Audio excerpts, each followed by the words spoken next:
Welcome to क्रैक्समैन। आज हम आपको टिग 400 एम्पियर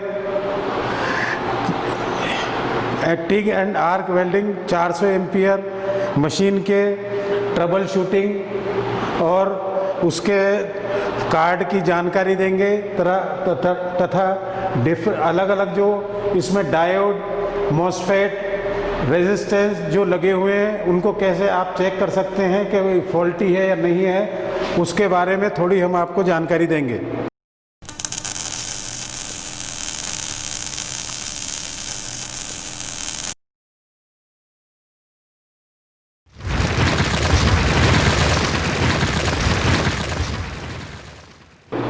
ये 400 एम्पियर टिग वेल्डिंग मशीन है। अगर सबसे पहले आप इसका चेक करेंगे कि मशीन में अगर पावर नहीं आ रहा है तो हो सकता है इसकी लीड फॉल्टी हो, तो लीड की कंटिन्यूटी चेक करने के लिए ये 3 फेज मशीन है। लीड की कंटिन्यूटी चेक करने के लिए जैसे ये आपका ब्लू वायर है, ब्लू वायर का एक एंड को हम यहाँ से कनेक्ट करेंगे और मल्टीमीटर को जो सेटिंग है उसको आप एक इसमें एरो का निशान बना हुआ है और ऊपर बजर का निशान है, आप उस पर करेंगे सेट। मल्टीमीटर को आप यहाँ एरो और जो बजर का निशान है यहाँ पे करेंगे। अभी हम इसकी वायर केबल फॉल्टी तो नहीं है, उसका पहले चेक करते हैं। जैसे ये ब्लू वायर है, ब्लू वायर में एक एंड को हम यहाँ टच करेंगे और दूसरा एंड ब्लू वायर का यहाँ टच करेंगे।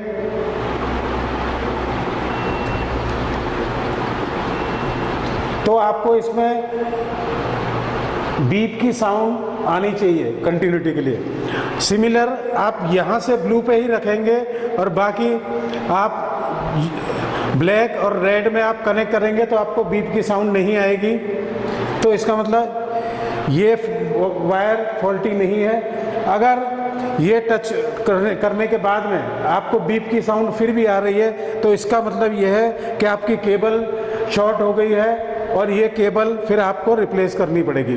सिमिलरली आप ब्लैक और ब्राउन वायर इनको भी आप सिमिलर वे में आप चेक कर सकते हैं अगर केबल फॉल्टी नहीं है तो। ये एमसीबी से जो कनेक्शन है ये हमने पहले बताया आपको केबल का फॉल्ट, कि केबल कैसे फॉल्टी है या नहीं है वो चेक करने का तरीका। अब इसमें मशीन में साइड में ऊपर मॉसफेट लगे हुए हैं और उसके नीचे डायोड हैं। डायोड और मॉसफेट का आप चेक करने के लिए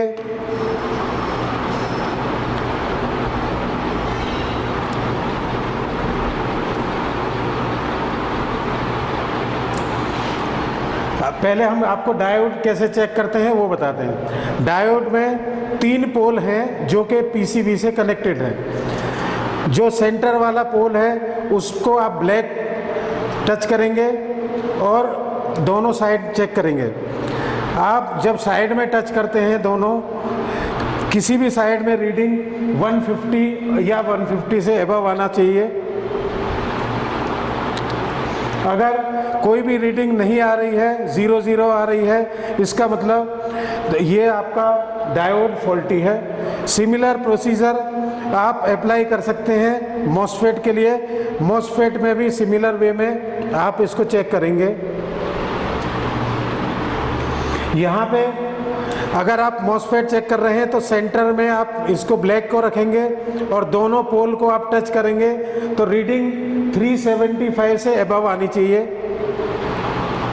अगर उससे कम रीडिंग आ रही है तो इसका मतलब यह है कि आपका मॉसफेट कहीं ना कहीं फॉल्टी है, जिसकी वजह से आपकी मशीन की ओसी लाइट भी ऑन हो जाएगी और फिर मशीन आपकी नहीं चलेगी। तो आपको अगर डायोड फॉल्टी है तो आपको डायोड रिप्लेस करना है और मॉसफेट फॉल्टी है तो आपको मॉसफेट रिप्लेस करना है। जब आपको इसमें रेजिस्टेंस चेक करना है कि कई बार क्या होता है कि मानो रेजिस्टेंस कोई फॉल्टी है तो ये जो आर जिन पे लिखा हुआ है ये सारे रेजिस्टेंस हैं। इसमें आपको रेजिस्टेंस चेक करने के लिए मल्टीमीटर में आपको ये जो ओम का निशान लगा हुआ है, क्योंकि रेजिस्टेंस की वैल्यू ओम्स में होती है, इस जो लिखा हुआ है इसमें आप इसको ओम्स पे रखेंगे और इसको रखेंगे 20K पे, क्योंकि रेजिस्टेंस की वैल्यू अभी आपको पता नहीं है, इसलिए आप रेजिस्टेंस की वैल्यू चेक करने के लिए फिर हम आपको रेजिस्टेंस का जब आप चेक करेंगे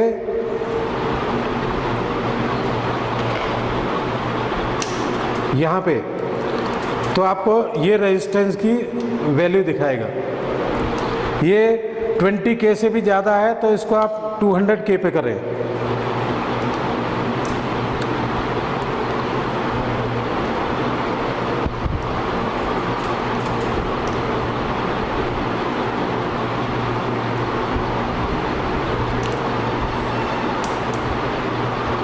ये इसमें आपको वैल्यू दिखा रहा है।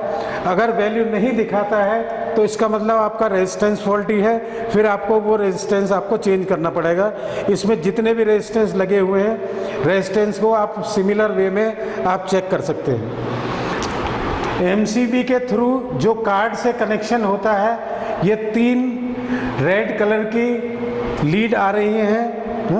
अभी हम आपको जो लीड, अगर ये कोई लीड फॉल्टी है या कुछ वायर में कहीं शॉर्ट हो गया है, यहाँ से इनपुट पावर जो आती है कार्ड में, तो आपको एक एंड को आप यहाँ टच करेंगे और दूसरे एंड को आप इसमें।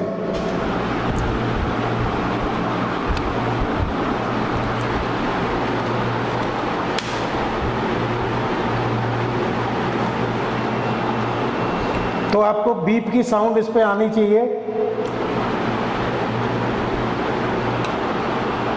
बीप साउंड आ रही है, इसका मतलब ये है कि ये वायर फॉल्टी नहीं है। सिमिलर प्रोसीजर आप एडॉप्ट कर सकते हैं ये तीनों इनपुट वायर जो कार्ड में जाते हैं उसके लिए। और जितने भी सॉकेट हैं, सॉकेट जहाँ भी जो जो कनेक्टेड है, अगर कोई भी वायर फॉल्टी है तो सिमिलर प्रोसीजर आप उसके लिए भी अप्लाई कर सकते हैं। ये जो जैक का जो सॉकेट लगाया हुआ है, इसको आप ऊपर थोड़ा सा पुल करेंगे तो ये निकल के आपके पॉइंट आ जाते हैं हाथ में, क्योंकि कार्ड से ये कनेक्टेड होता है। यहाँ से आप जितने भी वायर हैं उनकी कंटिन्यूटी जो मैंने प्रोसीजर अभी बताया उसके हिसाब से आप चेक कर सकते हैं। अगर कोई फॉल्टी है तो फिर आप पूरा जैक ये रिप्लेस कर सकते हैं।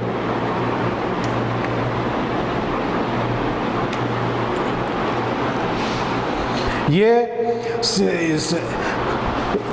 इसी तरीके से आप रेजिस्टेंस, कैपेसिटर, जो कैपेसिटर लगे हुए हैं, रेजिस्टेंस लगे हुए हैं, डायोड और मॉसफेट का मैंने बताया अभी आपको टेस्टिंग। रेजिस्टेंस की जो वैल्यू है, वैल्यू के हिसाब से आप रेजिस्टेंस चेक कर सकते हैं। रेजिस्टेंस अगर फॉल्टी होगा तो उसमें वैल्यू नहीं दिखाएगा, वो 0 0 दिखाएगा। रेजिस्टेंस में भी और कैपेसिटर में भी वैल्यू कुछ नहीं दिखाएगा, ना कंटिन्यूटी दिखाएगा। तो इसका मतलब आपका रेजिस्टेंस और या तो आपका कैपेसिटर जो फॉल्टी है। आप जितने भी कैपेसिटर रेजिस्टेंस लगे हुए हैं, नॉर्मली तो क्या होता है कि अगर रेजिस्टेंस या कैपेसिटर कोई भी फॉल्टी होता है तो वो कार्ड पे बर्न होने के बाद में ब्लैक हो जाता है, तो आप उसको इमीडिएटली उसको रिप्लेस कर दें, आपकी मशीन ऑन हो जाएगी, चालू हो जाएगी। ऐसे ही जब मॉसफेट कोई उड़ा हुआ है तो आपको मॉसफेट में 375 से ऊपर वैल्यू आनी चाहिए जब आप टेस्ट करेंगे उसको। अगर उतनी वैल्यू नहीं आ रही है, इसका मतलब आपका मॉसफेट वो फॉल्टी है। तो आप उसमें मॉसफेट को चेंज करने के लिए यहाँ से इसका जो नट है, स्क्रू है, ये ओपन करेंगे।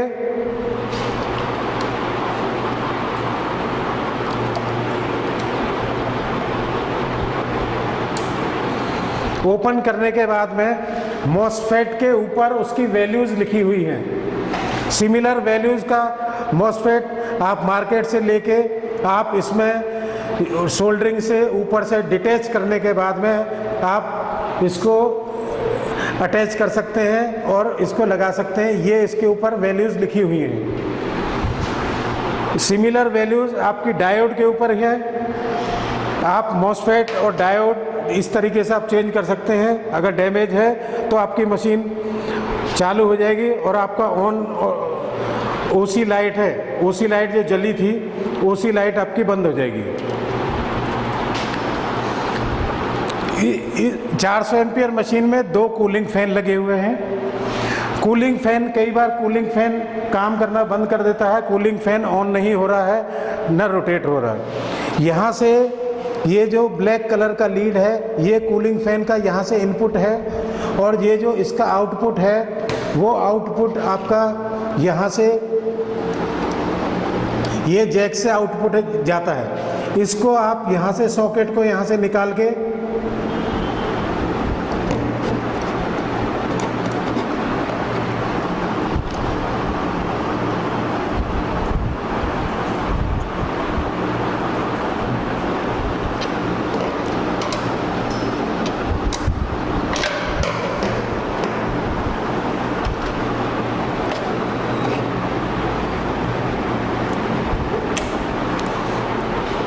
यहाँ से निकालने के बाद में अगर कूलिंग फैन की ये लीड कहीं भी शॉर्ट हो गई है या टच हो गई है, तो जब आप इसको मल्टीमीटर से चेक करेंगे, अगर यह शॉर्ट है कहीं भी, तो मल्टीमीटर से जब आप चेक करेंगे तो यहाँ पे बीप की साउंड आनी चाहिए। अब इसमें बीप की साउंड नहीं आई है, इसका मतलब यह है कि ये लीड ओके है, इसमें कोई शॉर्ट नहीं है बीच में। लेकिन लीड शॉर्ट होने के अलावा इसमें जो कूलिंग फैन में जो मोटर है, मोटर की आर्म जो वाइंडिंग है वो भी बर्न हो सकती है। वो बर्न होगी तो उसके बाद में शॉर्ट यहाँ दिखाएगा तो भी आपको बीप की साउंड सुनाई देगी। तो उसमें आप फिर इसको कूलिंग फैन को आप चेंज कर सकते हैं, तो आपका कूलिंग फैन ऑन हो जाएगा।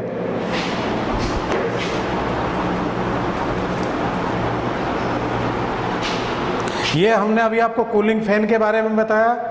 कार्ड में रेजिस्टेंस, कैपेसिटर, मॉसफेट और डायोड के बारे में बताया, इनको कैसे चेक कर सकते हैं। एम्पियर मीटर वर्क नहीं कर रहा है तो ये एम्पियर मीटर और वोल्ट मीटर, इससे 4 लीड आती हैं जो कि कार्ड में कनेक्ट होती हैं। ये कार्ड में यहाँ पे कनेक्ट होती है। कई बार क्या होता है, यहाँ से ये जैक जो इसमें कनेक्टेड है सॉकेट इस कार्ड में, ये फॉल्टी होता है और यहाँ से पॉइंट जल गया, वो अगर जला हुआ दिखाई दे रहा है तो आप इसको चेंज कर दें पूरे कनेक्शन को। अगर जला हुआ नहीं दिखाई दे रहा है तो एम्पियर मीटर का फॉल्ट है।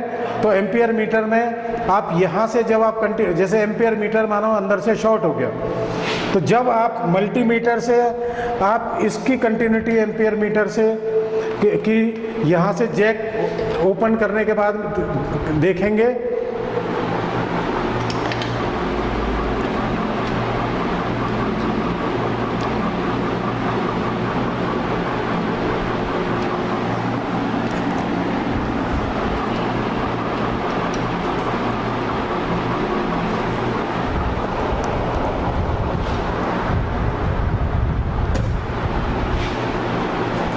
यहाँ से जब आप इसकी कंटिन्यूटी यहाँ से चेक करेंगे, अगर ये शॉर्ट वायर अंदर कहीं शॉर्ट हो गए हैं या मिडवे में कहीं चिपक गए हैं ड्यू टू हीट, तो जब आप एम्पियर मीटर से, इसके मल्टीमीटर से इसके जहाँ जहाँ कनेक्शन है वहाँ अगर आप लगा के अगर चेक करेंगे, अगर ये शॉर्ट है तो आपको मल्टीमीटर के ऊपर बीप साउंड सुनाई देगी। अगर बीप साउंड सुनाई नहीं दे रही है तो आपकी ये जो वायरिंग यहाँ से कार्ड से और मल्टीमीटर के एंड तक जो जा रही है वो ठीक है, तो वायरिंग में कोई फॉल्ट नहीं है। फिर आपका मल्टीमीटर का डिजिटल डिस्प्ले जो है वो ख़राब है, फिर आपको पूरा मल्टीमीटर आपको चेंज करना पड़ेगा।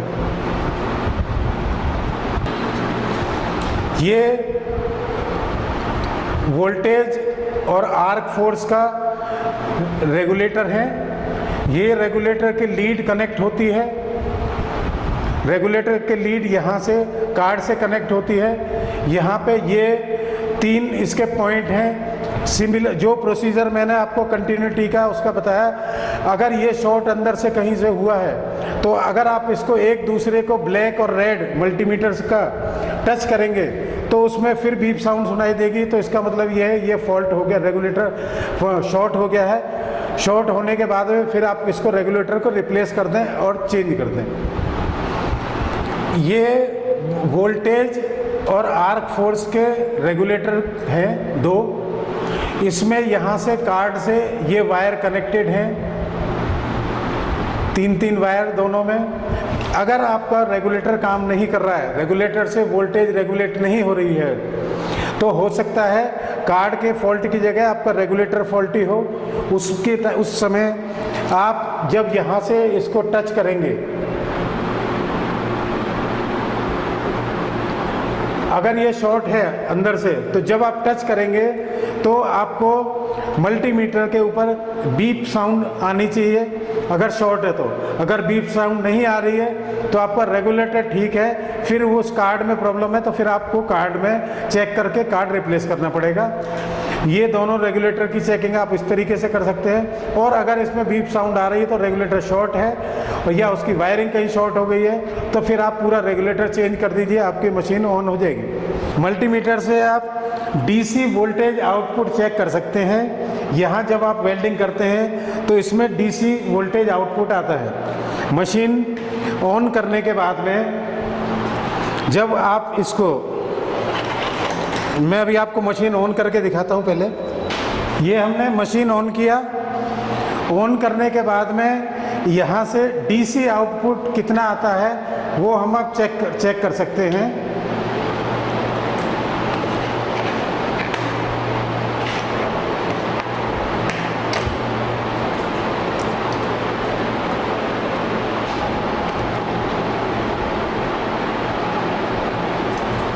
वेल्डिंग करते टाइम पे जब आप केबल से होल्डर पे और इलेक्ट्रोड पे आप टच इसको करेंगे तो आपको डीसी आउटपुट कितना मिल रहा है वो आपको दिखाएगा।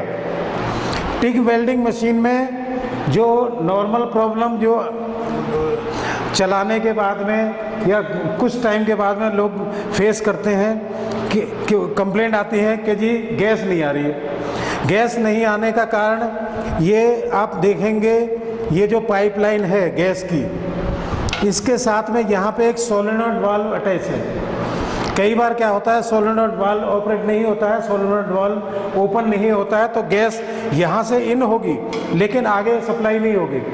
तो आप ये सोलेनॉइड वाल्व को चेक कर लें।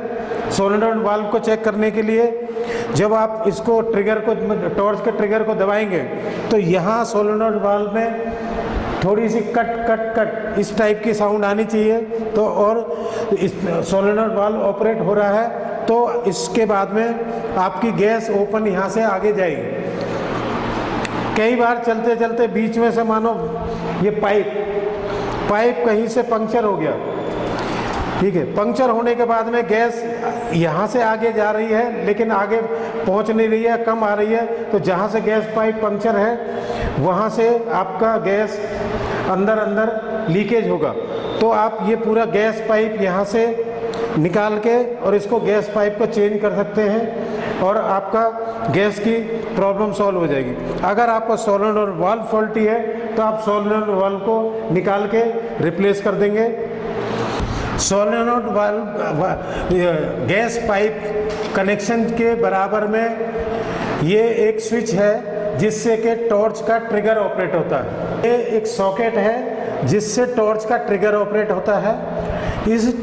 इसके पीछे से जो वायर जा रहा है, कई बार मानो चलते चलते यहाँ से वायर अलग हो गया, निकल गया, सोल्डरिंग निकल गई, तो आप मशीन का कवर जब खोलेंगे तो यहाँ से आप ट्रिगर दबाएंगे टॉर्च का तो यहाँ से वो ऑपरेट नहीं होगा। तो आप ये देखेंगे यहाँ से कोई ना कोई वायर छूटा हुआ है, इसको आप लगा दें। इसमें और ज़्यादा टेक्निकल कुछ नहीं होता है, खाली यहाँ से या तो वायर छूट सकता है या फिर ये वायर जहाँ भी कार्ड में कनेक्टेड है वो वायर बीच में से शॉर्ट हो गया, उसको आप निकाल के आप रिप्लेस कर दीजिए, आपकी मशीन ऑन हो जाएगी, मशीन चालू हो जाएगी। ये बेसिक चीज़ें हैं कि जो मैंने टिग वेल्डिंग के बारे में अभी आपको बताई। और वेल्डिंग मशीन के जो फॉल्ट हैं जो कि आप रिप्लेस कर सकते हो, पहले जब आप मशीन खोलते हैं कवर, पहले तो सारे जितने भी पीसीबी जो कनेक्टेड हैं उनके सारे सॉकेट को चेक कर लें। सॉकेट अगर कोई भी सॉकेट ब्लैक हो रहा है या सॉकेट अगर ओवरलोड की वजह से अगर जल गया है तो आप उसको रिप्लेस कर दें, मशीन आपकी चालू हो जाएगी। बाकी मैंने टेस्ट आपको डायोड के और मॉसफेट के, रेजिस्टेंस के, कैपेसिटर्स के आपके बताए चेक करने के लिए, वो आप चेक कर सकते हैं। मशीन को आप रनिंग कंडीशन में लाने के लिए आप इजीली साइट पे कहीं भी आप काम कर सकते हैं। ये बेसिकली मैंने आपको बताया टिक वेल्डिंग 400 एम्पियर टिक और आर्क वेल्डिंग के जो फंक्शंस हैं वो मैं पहले हमने अपने वीडियो में बता चुके हैं। बाकी मैंने आपको ट्रबल शूटिंग इसका ये बताया। आप ये करके मशीन आप कभी भी अपनी साइट पे चालू कर सकते हैं। Thank you very much for today.